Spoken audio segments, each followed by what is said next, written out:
what I can tell you is like, if you want to get funding, you should definitely not go look for it, because that's just a waste of time. You will have to do lots of presentations, whatever. Start your startup, make some moves, do some content marketing, build a product, start gaining traction, announce your MRR, be present, and they will come after you. Hey, Bootstrappers! Welcome to Bootstrap Stories, the podcast where founders, marketers, and thoughtful leaders share the most actionable tips on building a successful business. After meeting with hundreds of bootstrappers in the past years, I figured out that we all struggle to grow our businesses. But the truth is that most of us don't know where to ask for help or advice. That's why I decided to start this podcast, to give you all the keys to succeed at every stage of your business. All the tested strategies for solving your struggles and taking your business to a new level. No fluff, no bullshit, only a real talk between friends that help each other succeed. Today, my guest for this episode is Marko, co-founder of Plausible. Marko, it's a real pleasure to have you on the Bootstrap Stories.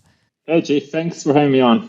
I'm super curious to, learn about the ups and downs of your business, what you've been through and how you've been growing it using a lot content and sharing also your journey with your audience.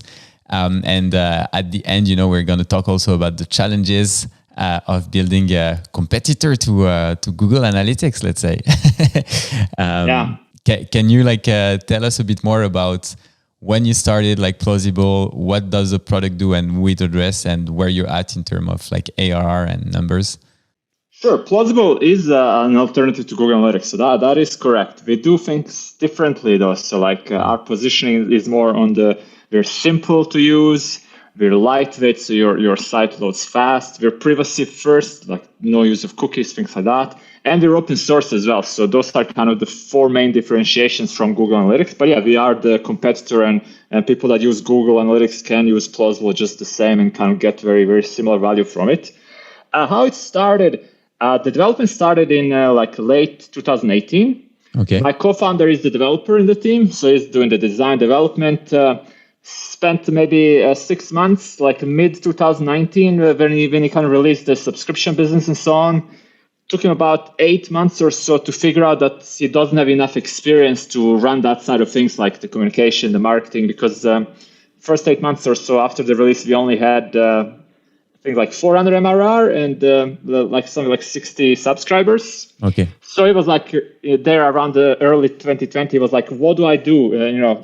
I need a biz guy. How do I move this? And he found me. He reached out to me. I probably speaking of content, I published some blog posts about how to de-Google your life or how to de-Google your website. I did that on my personal website, on my personal blog. He found it somehow on Twitter, content marketing way. He reached out. I was like, love the product. I think I can really help. I see a lot of potential. We got together. And, now I got together March 2020, I joined. So 400 MRR on the day I joined. I think we had one visitor from Google on that day when I joined. One organic visitor from Google on that day. 2 years later, so now it's 2 years and 2 weeks or so down the line, we're 71,900 MRR. I just checked it for you. Nice. Which makes it 863,000 ARR. We have 6,370 paying subscribers from all over the world. Plausible is installed on, I think, 39,000 something websites right now. We're tracking more than 1 billion page views per month across all of these sites. It's been quite an adventure over the last 2 years. That's definitely exciting. So for you, it's been 2 years in the company, and I was curious. You arrive, the product has been built. You're at $400 in MRR.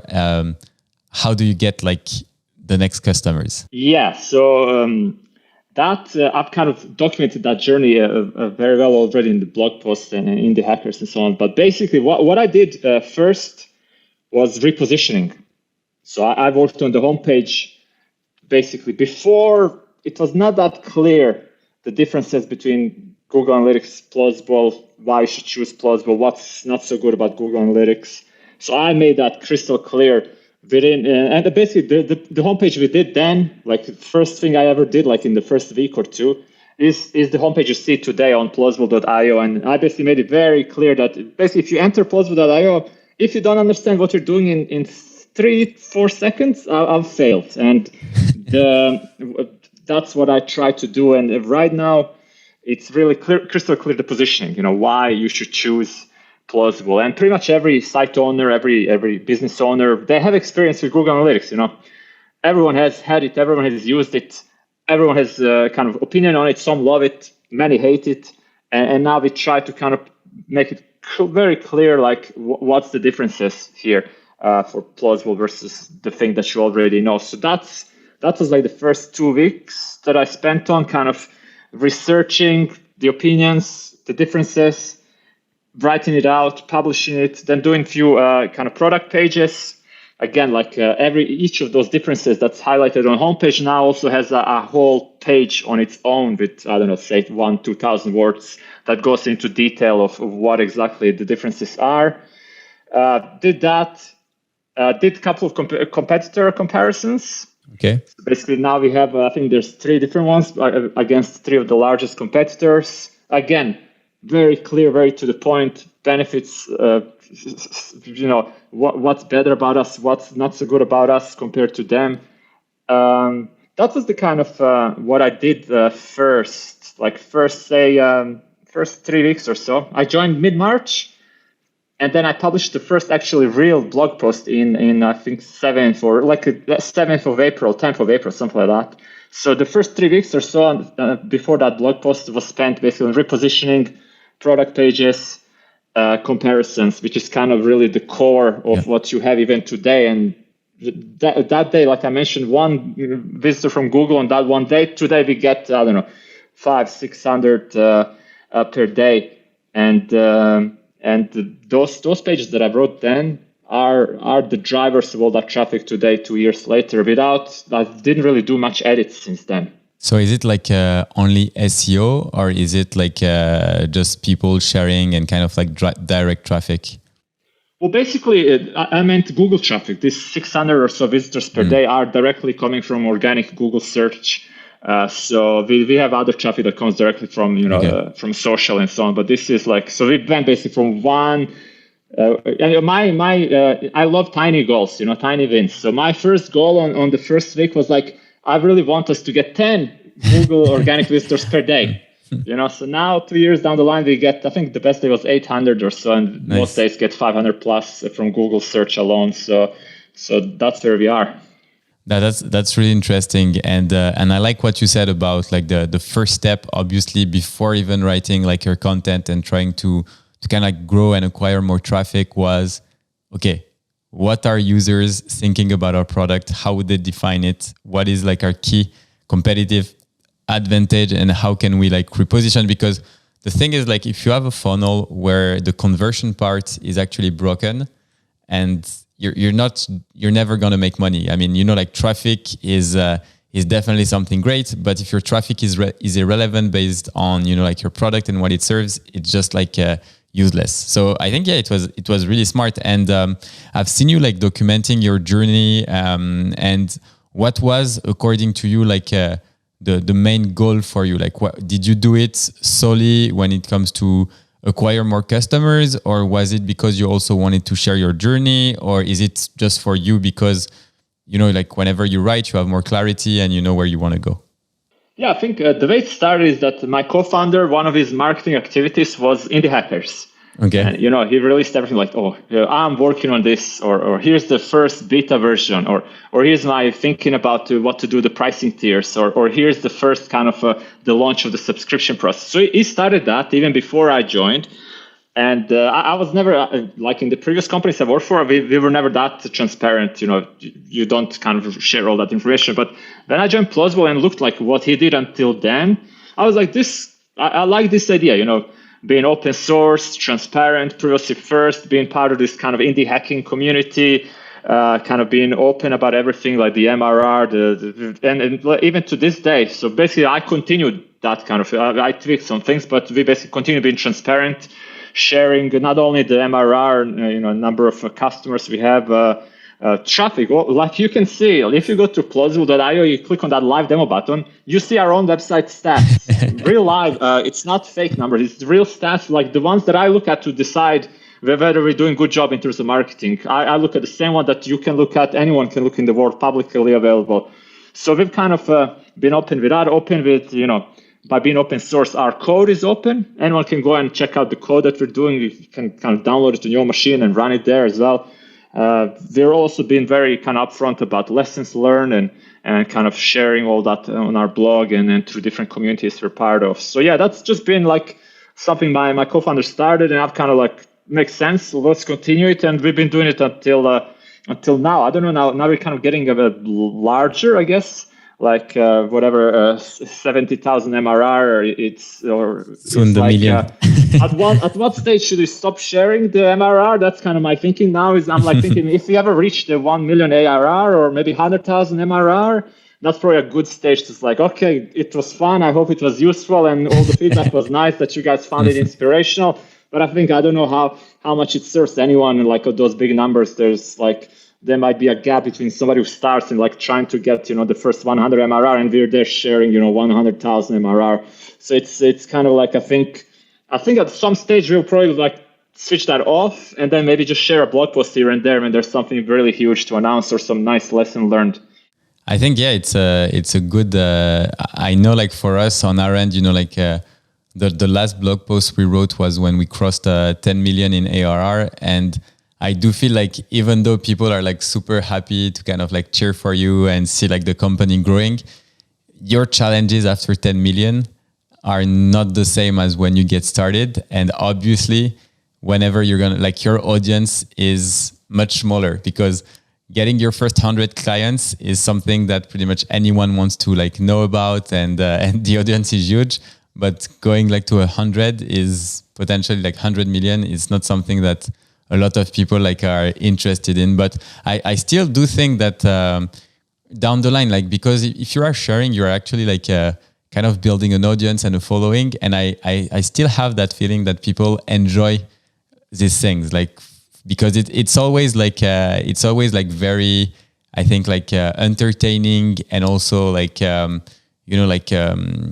how would I phrase it? I think like people usually love, to know when a company is growing, because it makes them also understand and feel that they can do the same, because for me, whenever I was the first article I read, I think it was from Pixel.me, which was like another like SaaS startup. And the fact that they were showing everything so transparently and how they got their customers, etc., I was like, okay, like I want to do the same, and I have got this ambition to do the same. So I think you will keep continue doing it even after the million. yeah, we will see. But yeah, like you say, all the way until now, especially in social media and so on, when we share MRR or our chart growing like hockey stick, that's where all the engagement comes. Lots of people writing how inspirational that is for them and their own SaaS projects and so on. So yeah, it's fun and it's useful, and people find it interesting and kind of motivating. So we'll continue for now, and then perhaps we'll decide what to do when we reach those really big numbers soon. That's cool. That's really cool. And how big is the team right now? Like, and how are you guys like kind of structured? So me and my co-founder, full time. The first like 6-7 months we were not able to get the salaries when I joined, but then we kind of are full time and get everything sustainable, and we can pay our own salaries. Plus, we were able to hire now 2 part-time team members. Okay. So now that is, we have one extra developer who also helps with like technical customer support, because having a website introducing analytics or custom events, that kind of many people struggle with that. So we need somebody on the technical side to be able to answer those. And then we have more recently we hired a part-time infrastructure and security. So again, now that we're counting like 1 billion plus pages per month, that means it took us, I think, 2 years to reach the first 1 billion, and now we're getting more than 1 billion every month. Okay. So now the kind of challenges on the infrastructure side are huge, much different than they used to be. So now we're kind of needing some help with that. So I think a month and a half ago, we hired the 4th team member, which is on the infrastructure side. So that's it now. So basically 2 full-time founders and 2 part-time. and we're sustainable, everything going well, and I think there's no plans to hire anyone new. They're not like short term, but I think by end of the year we might expand even more. At least a couple of the part-time members might become full-time as well. And on your end, you're like basically the only one handling like the acquisition. What's kind of like the classic funnel? Is it very like self-service, driven through content, and that's it, or do you also do like demos, sales, and? That's what like I don't know how much you're aware of the like Google Analytics was made illegal in Austria and then France over the last month and a half or so. So that. They just saw a spike. Like I think January was our best month yet, then February was our best month yet, and then March was like best by far month yet. Okay. And let's wait for April. The number of companies now coming and saying like, "Oh, here's our spreadsheet of 100 questions. Can you fill it in, please?" Even though it's very easy to answer them by looking at the website, we don't want to do that. Can you fill it in for us? Or we don't want to click on the live demo or do the trial ourselves, but can you have a call with us and like answer our whole team next month and book 1 hour with us so you can explain us the live demo? The number of those has increased a lot. So our little self-serve, very automated, very kind of hands-off approach has worked very well until now. It's just now we're like, I'm thinking at least like, how long can we keep with that hands-off approach? Especially with this, some of these large companies, I think they're used to this. There's a whole team of people that their job is only to research and kind of different options and kind of decide what to use. And then if they don't have anything to do, then like they book more demos and waste your time. Exactly. So like until now, it's been all automated and it really works for most. But we'll have to see if there might be a space for like a sales, customer success type of position later down the line, just to kind of fill in. I know there must be a position like your role is to fill in all these Excel forms that all these big companies send us, trying to ask us questions that are easy to answer on our website, but they don't want to do it themselves. Yeah, so I definitely have like the same feeling. Like I remember back in the days when we were like. Like we had a lot of inquiries from enterprise, and I was exactly in the same position as you were, like, because obviously like enterprise will pay you much more money. And for you as a founder, it's something that, like you want to drive the growth. So enterprise are quite interesting. Like the churn is super low, like it's very sticky for them. But it's such a pain in the ass, like with everything, like they ask all the questions, all the paperwork, like the tons of meetings when actually they can just watch a video and learn, like, so I think like on my end, like my experience towards like enterprise deal and all this type of thing is like, you need to either build your business for enterprise or don't do it at all and be like super sharp, because when you're in the middle, it's usually like super messy. But again, like, I think what's super interesting in your case is how, legally you can, or based on regulation, your business can actually strive and get like even more growth. So is that like a strategy for you now to try to position yourself as like in every language, alternative to Google Analytics in every country where it has been banned? Or like, are you trying to do like? That's a good idea, but with our team of 4 people, we didn't have the resources or the time to do that yet. Yeah. So like when we talk about challenges of bootstrap startup, that's one right there. Like limited resources, not only in terms of development, but also in terms of marketing or in terms of customer support. So we're kind of taking it one step at a time. One of the things I have on my kind of like a list of things to build soon is multilingual aspect. So so that's if you look at like our roadmap and like feature requests are all online, publicly available, and like one of the top ones that many people ask for, lots of French people especially, and the upvote is a multilingual version of Plausible, our website, our dashboard. So that's definitely something that I'm thinking about. Is just so many things to do, so many requests from different people, little resources. So you kind of got to stack them up and prioritize them. And hopefully at some point later this year, we'll be able to spend, I don't know how long it will take, a few weeks to kind of making multilingual or website, at least for a few of these very key European languages for us currently, German, French, and so on. Yeah, I think like multilingual. I remember like I think it was Pipedrive who actually like when you see like their growth kind of like chart over the years, that the days they started being like multilingual, they really started to even grow like faster because they invested, in building teams in France, in Portugal, in South America, etc., and having like local content and also like in the like local language, kind of like help them grow. But to me, I think it's like when you start, it's such a pain in the like again to like manage all the languages. Because every time you do something new on your product, you'll have to find a way like to translate things. And even though, you have like all these plugins that help you like translate or whatever, usually the translation are never like right or at least like on point 100%. And I think it feels off. But yeah, as you said, you have to choose, and you can't be like on all fronts. It's one of these things like as like Bootstrap founders, until now, we have not optimized 100%. Like we have not tried to squeeze as much as possible from every possible opportunity, Yeah. So there's so which many is exciting, I think. Yeah, so many opportunities we have, like multilingual. We don't do any affiliates. There's no affiliate team, even though people ask us, when do you turn on affiliates so we can send you more customers? We don't have it. We don't do any kind of advertising, all this kind of stuff. So it's like there's so many things we could do, but so little time and kind of resources that we kind of pick a few that we can do very well and focus well on them and that work well for us, and we kind of run with them. So we kind of don't really like normal company with lots of resources or a venture funded company would be like have to squeeze every little option you have kind of as much as you can. While we're like, it's working well, there we go. I know there's option in multilingual, or there's opportunity in affiliates or this and that. But maybe down the line, if we want to, we can decide. If not, that's okay still. So we're kind of taking it like that. And because you mentioned like a VC-backed startup, obviously having like more resources and hence testing many different things.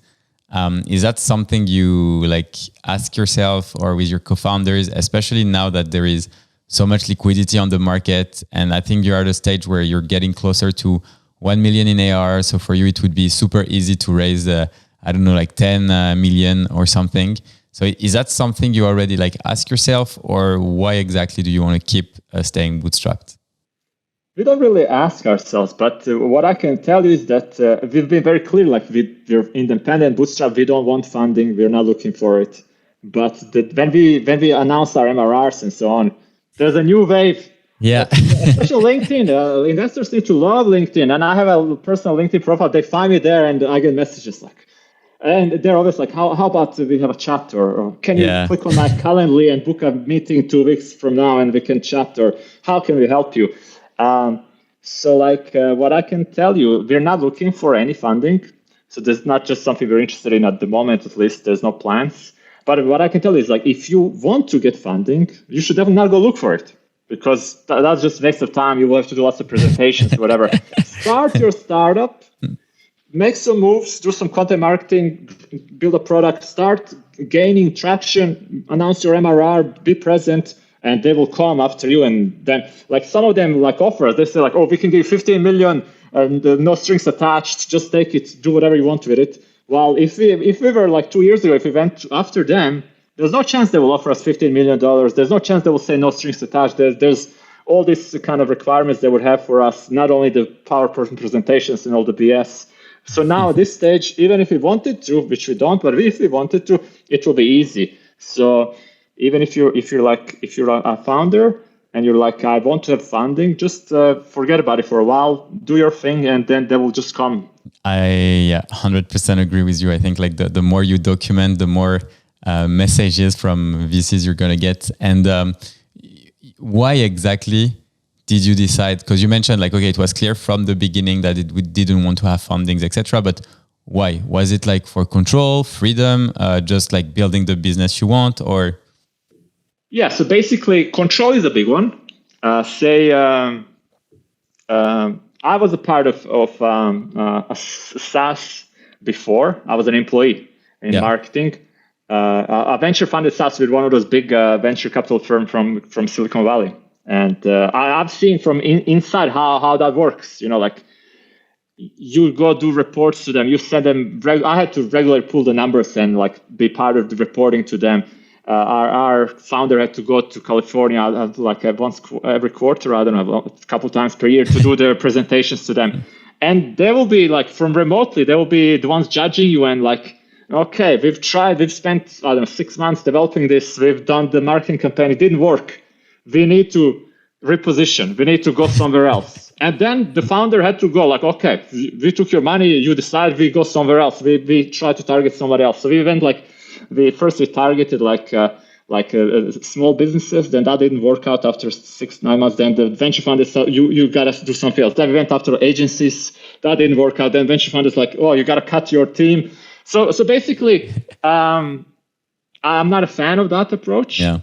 And if we were to start our own company, we wanted to have more control to be able to kind of decide what we want to do. For example, one of the things we're really clear on is this open source aspect. Yeah. So like you can download Plausible, self-hosted, run it on your own server. You don't need to pay us any money. And how that will work with venture fund? Like, oh, you're leaving money on the table there. Why don't you kind of try and monetize those people that just run it on their servers? And well, we're like, we don't want to do that. So like control, I think is a good like reason why it's not a good idea, and especially now at this stage where we're sustainable. Yeah. We can take it at our own pace, decide what we want.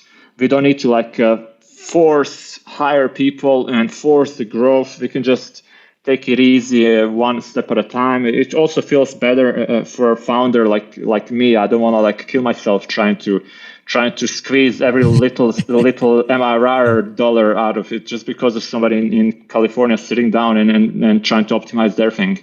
I understand. It's 100% agree on that part. And you mentioned, like the product is also open source. What's like the strategy behind it? You talked early on about transparency, but is it also like a marketing strategy in the sense that, okay, we're transparent. You can check like the code and everything, but we want Plausible to be used by as many people as possible. And for people who are like really enjoy the tech or whatever, we're okay for them to use it. Like, what was the mindset behind like the open source, and on a business standpoint, how do you deal with it? That's a good one.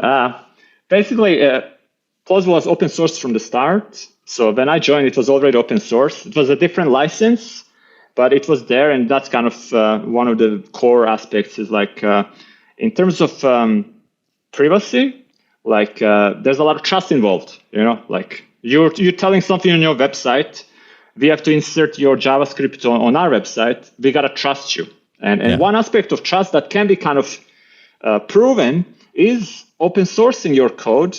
So if you have an interest in it, if you have the knowledge, you can actually go and read the code that we do and kind of download it and run it on your own computer just to verify what it actually does. Does it actually match with what we promise on our website? So like, because we are a privacy first startup, that's one of the main selling points compared to Google Analytics. That's a big aspect, like at least for people that really care, like to actually verify and check. This gives you something that if we were proprietary and closed source, you will not be able to do. So I think this really benefits us in the way we can communicate, in the way we can build trust with the audience. And so, that's definitely a big one that it was not something I decided because it was already there before. But also from now marketing perspective, I'm like thinking this really has to stay there. We should not like try any like closed source stuff because really it helps to kind of build the trust. And I think in this privacy first kind of world, that trust aspect is really valuable. That's nice. And on the business side, do you feel like because you were saying like early on, okay, like some VCs, they will ask you like to monetize and like not be like and not do like open source, etc. Like, do you feel like whenever you're running demos or talking with people that at some point they're like, but we can also run it on our server, so what should we pay you? Like, do you feel like the perceived value is sometimes like biased based on the fact that there is also like a free alternative? Or do you feel like people understand 100% that, you know, like the hosting, the support and etc. It's worth the price and they're fine with it? I think that's more the latter one is like, I think maybe some type of products are easier to host and manage, but web analytics. Yeah. If you want to have web analytics for, let's say you get tons of traffic or you have huge spike of traffic, if you're not managing that server actively, if you don't have somebody managing it, that server will crash and you will miss out on whatever 2-3 hours of data until whatever your system administrator, whatever, can fix it.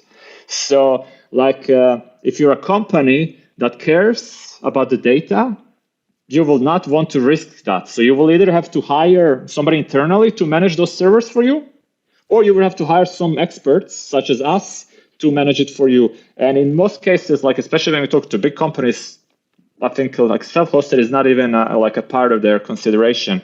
If they do consider self-hosting, it's like they ask us, can you manage the self-hosting Plausible on our server for us? Okay. Like they don't, there's just like, it will be like too much of their like resources will be have to spend, like they will have to hire 1 or 2 people to manage it, or a team to kind of make sure, you know, we have people on call now that are like, if something goes down, we can fix it immediately. Like our uptime is 99.99% in the last 180 days, and even though we have 1 billion page views. So like these kind of things, like the specialized aspects of being able to run this no matter what traffic you're getting and make sure that it's stable and uptime is there and then like it's monitoring perfectly, like the bots are excluded, all the random stuff, that's such a big job that it hasn't been a big issue. From what I see until now, like the self-hosted is more like a kind of hobbyist thing. So we have people that use self-hosted. We don't have telemetry, so we don't know how many people use it. But what we can hear from the feedback is people like they have interest in coding. They want to see how it works. They have interest in like hosting their own servers and learning about that kind of server infrastructure maintenance. So it's more in that aspect. While most companies that we have a like connection with, they're like they don't even consider that. So in that sense, even though like thinking about it just business-wise, it's like a bad decision. Like, why would you have something that's, you know, free, anyone can use it? Money is on the table, you're leaving it there. Why would you do that? But actually, like practically, it's not really a big issue for us. Yeah, and I think like building up on what you said, like to me, I think there is also like a big psychology aspect in it, because if on your product, if in your page, like in your product page, you have like free tool, then paid tools, in people's minds, if they want something that they're going to get value out of, most people would go with something that they pay for. And even though like the free because by definition, free is not as good as paid, you know, when it's next to it, you know, it's like there is by definition, a difference in value. So, but it's interesting, like as a strategy, like I think your point of, you know, like you're building a privacy first startup, and the biggest issue with privacy first is that, especially when you're bootstrapped and no one kind of like knows you in the early days, is like you have to build that trust. And as you said, like being open source is just like a super easy way to say, guys, like just go look at the code and you will see like we're not doing like shit, or, you know. It really helps. Like you don't need to trust us if you don't want to trust us. You can read what we say, but you can just go and verify it yourself and see if that actually matches with your expectations of what we told you. So yeah, I don't know, like if there's a better way to do that. This seems perfect for software and for the way we're positioned. Seems perfect way to do that. That's cool. And I want to talk, you know, like about like also the tough times, because obviously like and especially like I'm curious because early on you mentioned like you joined the startup in March 2020 as a co-founder, which is basically like, hey, it's COVID, let's go. So I'm sure you had like some tough times, and what were they like? How did you manage to like face that? And curious to hear about. I mean, one thing about tough time is like I always compare it to my previous experiences in other startups, and there it was like we spent X amount of money on the campaign, or we spent X amount of time on development. If it doesn't work, that means people get fired and things like that. So tough times for a little startup of two people that went from 400 MRR to 70K MRR in 2 years without doing anything they don't want to do, just doing like really choosing what they want to do and just focusing on that. Like, okay. Easy. Like we have no tough times. Like I have nothing to complain about. I know like we're fortunate, privileged to be in this situation. So in that sense, it's a bit weird for me to have to like tell you tough times, but we just spoke about the open source aspect, and that's one of the biggest kind of challenges we had, tough times, mistakes, things we had to overcome was like early on, the license was something they call permissive license, which means you can do whatever you want. Yeah, they could build a competitor essentially. Exactly. So we had we had people come, take our code, I don't know, did some changes, put their own name on it, make it proprietary and closed source, and release it, and like they then go to our product hunt page and like try to promote themselves, or go to Google Ads and try to promote themselves as a competitor to us without having any knowledge about it, without like their website like had Google Analytics code running, and like I really like I didn't get that. I was completely shocked like that was happening. But I had no like I used some open source software like more as a consumer. I never worked on the other side like as a founder of an open source company, so I did not know that this was possible. So one big lesson for me personally was like, no, you should don't go do the permissive license. Take one of these licenses that kind of require people to give you credit and like make sure that they cannot like make it proprietary at least, and they must make sure whatever changes they do, they keep it open source and things like that. So that was a big lesson learned, like probably the biggest one over the last 2 years. Like if you want to be open source for whatever reason, trustworthiness, or you just care about open source and privacy first, or want to give people options to self-host, all that. If you want to do that because of anything, make sure that you understand the licensing. When you start, like GitHub is like the place where people do this open source software. Yeah. When you start, they just offer you like by default one of these permissive licenses. And my co-founder, it's not like he had a great idea like, we need to be permissive because of this reason. No, it's just like, okay, they gave me this as default. Let me click. That's it. Then like 1 year down the line, I join. We go on Hacker News. We get lots of traffic, and suddenly there's problems because our license was permissive, and people are taking it and like making proprietary competitors. So we changed that maybe a year and a half ago or so, and this kind of open source issues have been less. We had some trademark things, like somebody was trying to take our trademark, so now we also have to have trademark. We have like trademark in the Europe now, in US. So like there's some of this kind of like Google Ads was one of the big issues. Like people would use misrepresent themselves as us.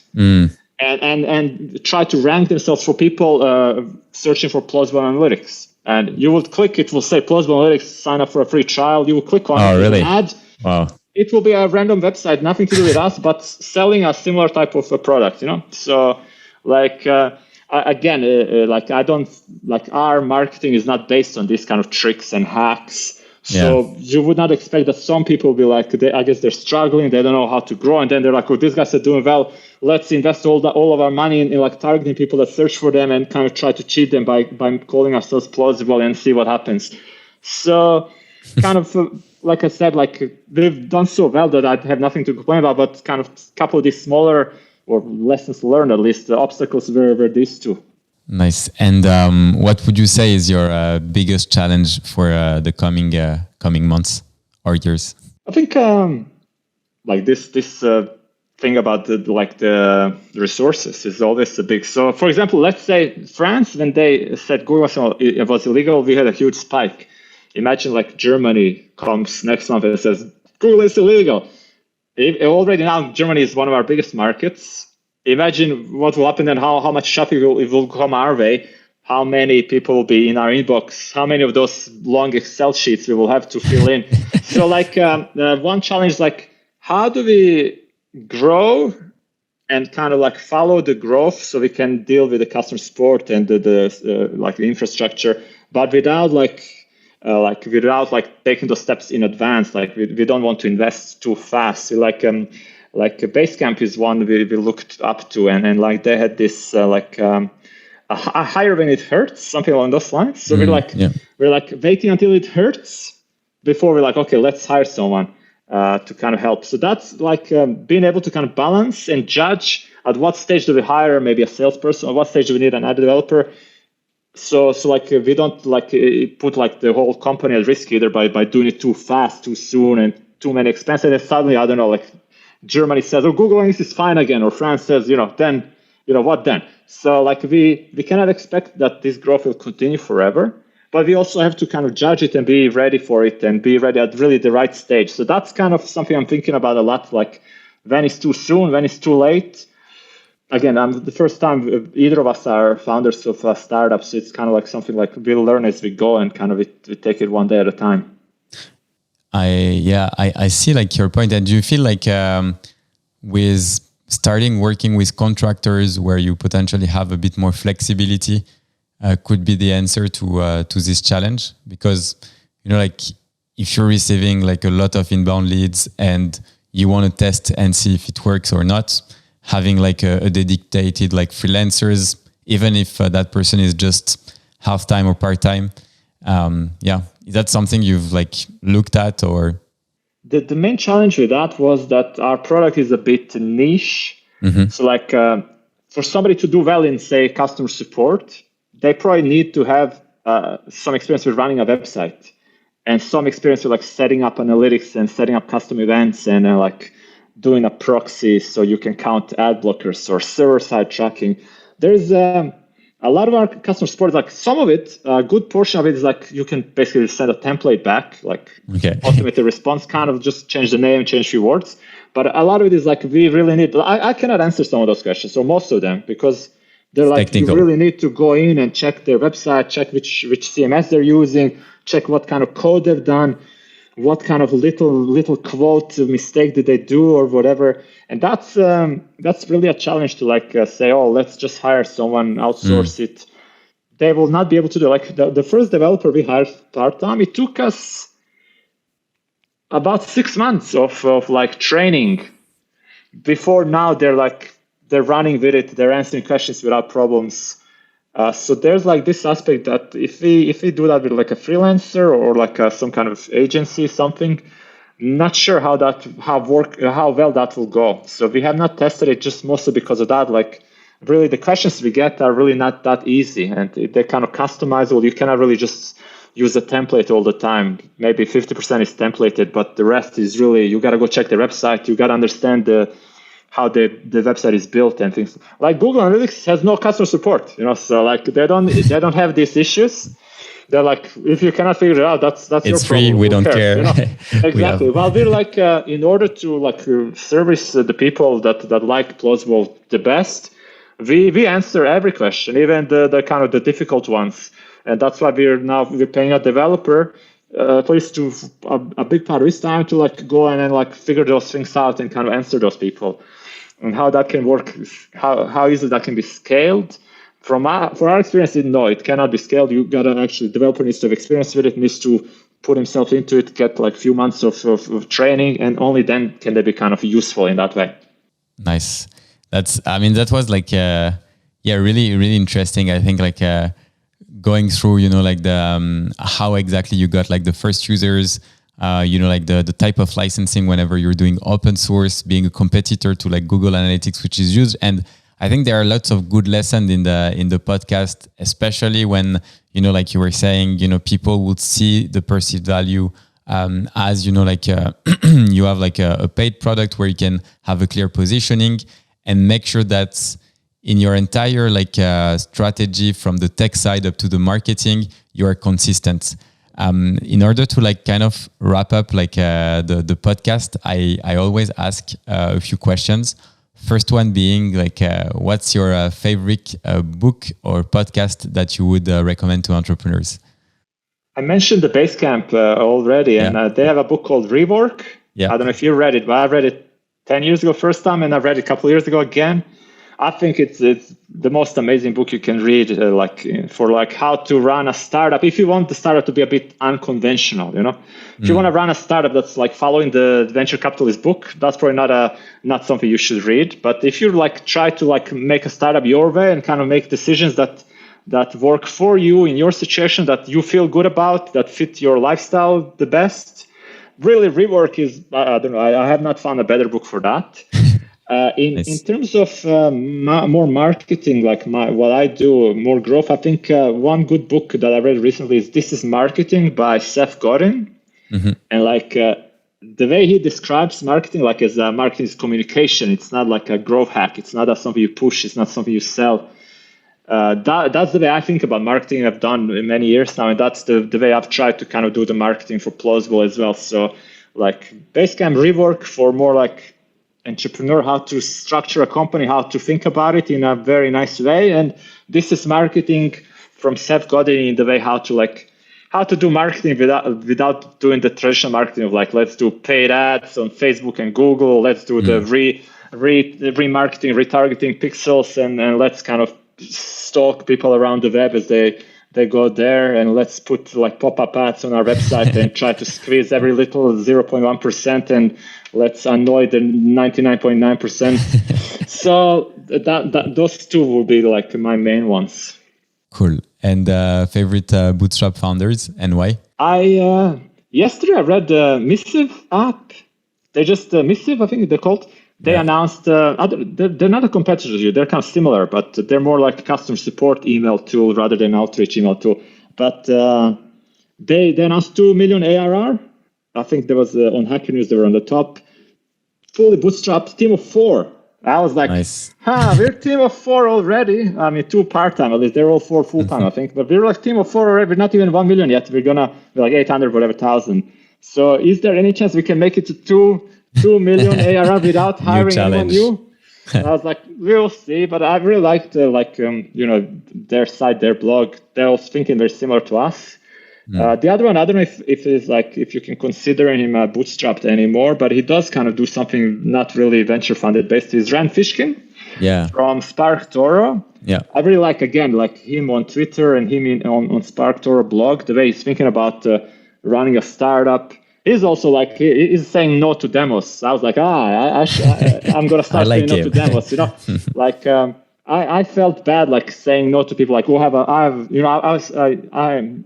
just became a father like 4 months ago. Congrats. So thank you. All these questions came from all these big companies, and I was like, sorry guys, love to help, but I have the screaming baby. I just don't have the time to do a call for 1 hour next week or whatever. I just cannot do it. But send me any questions you want. We'll answer immediately today. You don't have to wait 2 weeks, whatever. We'll get your answer today. So I felt bad about that approach. Like maybe it will hurt us. But when I saw that he's like happily saying no to all the demos, I was like, it can be done like that way. So Rand Fishkin in the way that the way he thinks about his Spark Toro that he's building. I don't know how successful, but he's got experience with like Moz and huge startup.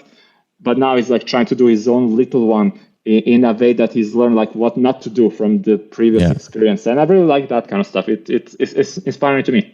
Yeah, Rand is, and he has a book actually called Lost and Founder, which is like... Another good one. Yeah, really good. If I had to add the third book, that will have been that one. Okay, we'll add it whenever we do the editing. And final question, like what is the one thing you do to kind of regain energy in the tough times, even though for you apparently there is no tough times? Until now, the tough time is more like so much work to do rather than challenging, and so we're not growing. Because I really... last startup I worked with, the challenge was we're not growing. We cannot pay the salaries. Investors are looking for results. That's a challenge. Challenge of, I have too many emails to respond to because so many people are interested about what we're doing. That's a pleasure because we're doing something good, Yeah. So I think what I would recommend is like if you're working on something that you feel very good about, some kind of mission that you really believe in, and for us that's like this surveillance capitalism, the Google Analytics world. We want to make that better, kind of better for just the average web user. That's kind of our mission. If you have something you believe in, like that, or some different concept that you really, really like personally as well, then any challenge will be like, you will be able to kind of zoom out and look at the bigger picture and see like, this is what you're aiming for. This is what the fight is for. This is what our goal is. And then when I'm thinking about, we're trying to de-Google as much of the websites as possible. And now we have 40,000. Like a year ago, we had like 10,000 or whatever, or even less. So I can see what progress you're making in the long picture, kind of big picture. So I would say that's my best advice for, if you're in a challenging position, really have something you believe in, work on something you really believe in, some kind of a mission statement or something, and that will kind of help you go through any bad times. Awesome. Thanks a lot, Marko, for sharing your story with us. Where could people follow you and follow Plausible? Plausible.io is the website. Plausible HQ is the Twitter profile, and Marko Saric is the Twitter profile for me. So that's kind of the most active ones, I would say. Awesome. We'll put every link in the show notes. Thanks a lot, Marko. Have an awesome day. Thank you, G. Thank you for listening to the Bootstrap Stories, the only podcast where bootstrap entrepreneurs share their journey in all transparency. If you enjoyed this episode, don't hesitate to leave us a review. And in case you want to see the interview, all episodes are live on the YouTube channel. Check out the link in the description and hit subscribe if you haven't already. Have an amazing day and make sure to also join us in our amazing Bootstrap community where we all helped each other to become successful and grow a profitable business. Take care and talk to you soon.